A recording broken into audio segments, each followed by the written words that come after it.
Welcome back, calculus boys, Diogo and Jair. Gonna do a little calculus today. Sorry, I just got back from an advisory committee meeting for Donald Trump about this coronavirus thing. I say we need to smack it out of here so we don't ever have it again. Make America great again. Okay. Calculus 5.3. Now we're skipping 5.2 for now. Moving on to 5.3, increasing and decreasing functions. The basic premise of this is very simple. It can get tougher when you have some tougher functions, but basically it's like a roller coaster ride. When are we going up and when are we going down? When is the function going up and down? Like in a parabola, it's going to go down and then it's going to come up, but more complicated ones, it's going to do up and down and up and down. I just drew one out here. I picked some points, and we're going to find out how we would find those points later on down here. But here's just a drawing. It has nothing to do with this down there. Easy to see. We're going up here. We're going down in this middle part, and then we're going up again. Well, we would want to know where these are. Initially, on some of these problems, you can tell where those points are at, and that's fine, so you can use those. Later on, you'll have to do some algebra and some calculus to calculate that. We are increasing from negative infinity to 2. Now these are all x values, talking about x values. So we're going from negative infinity to 2, we're going up. We're also going up from 1.5, the y value is 1, but from 1.5 to infinity. I put that wrong. That needs to be infinity. Because we're talking about x values. There, infinity. And it's decreasing in the middle. And so that would be in between negative 2 and 1.5. Notice how we have parentheses and everything because we don't include the top or the bottom because it's neither increasing or decreasing at that point.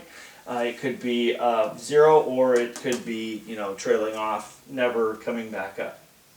Okay, so you'll have a few problems like that. Pretty straightforward on just looking at the picture, figuring it out. But if you're given a formula, an equation, you'll want to go through these steps. It's called the first derivative test to figure this out. First thing you'll want to do is you'll want to do the derivative of the function. You'll want to find the critical numbers, and there's one major way and there's another way too, or another additional part of it. Just setting them equal to the derivative equal to 0 will figure out your critical numbers. If you happen to have a fraction, you've got x is on the bottom. There might be some places where it's undefined. We won't get into that quite yet today, but that is a possibility.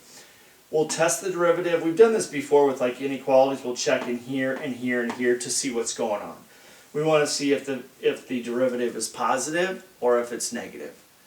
It won't be 0 because it's 0 there and there. So we'll check here. It's going to be positive or negative, positive or negative, positive or negative.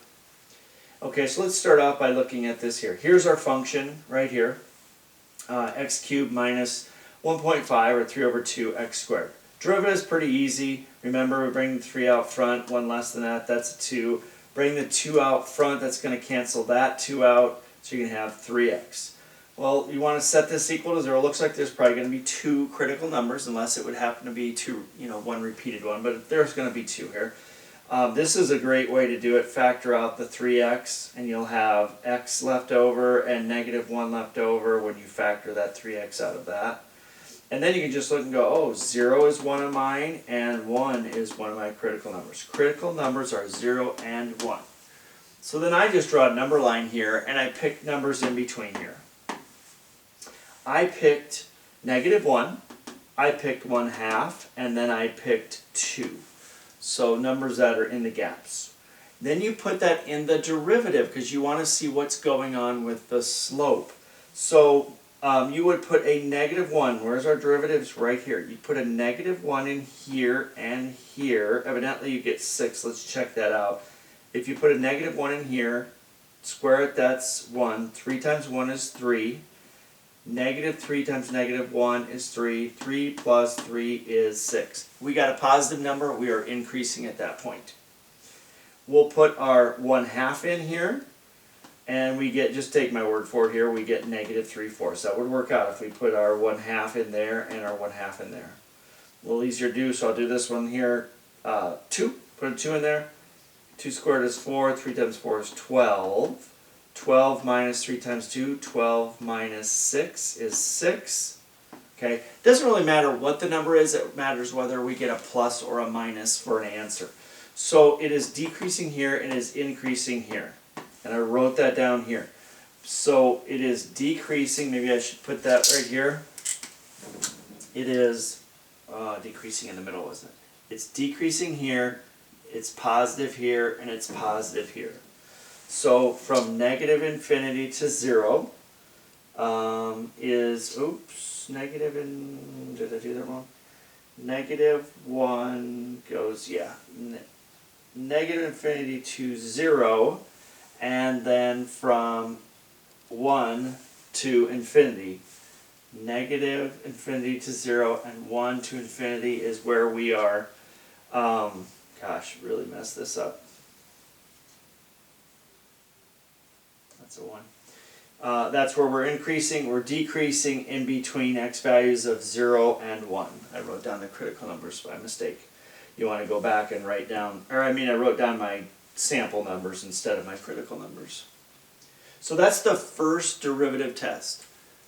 Given the function, if you don't have a picture of it, given the function, do the derivative, set the derivative equal to 0, find your critical numbers, check in between your critical numbers to see if you have a positive derivative value or a negative to know whether you're increasing or decreasing.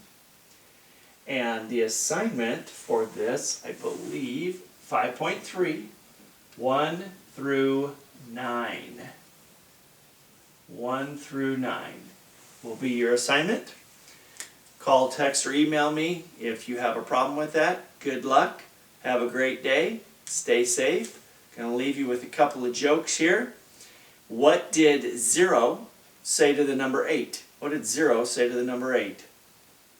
Nice belt. How do you make 7 an even number? How do you make 7 an even number? Pause. Think about it. Just remove the S and you've got even. Aha.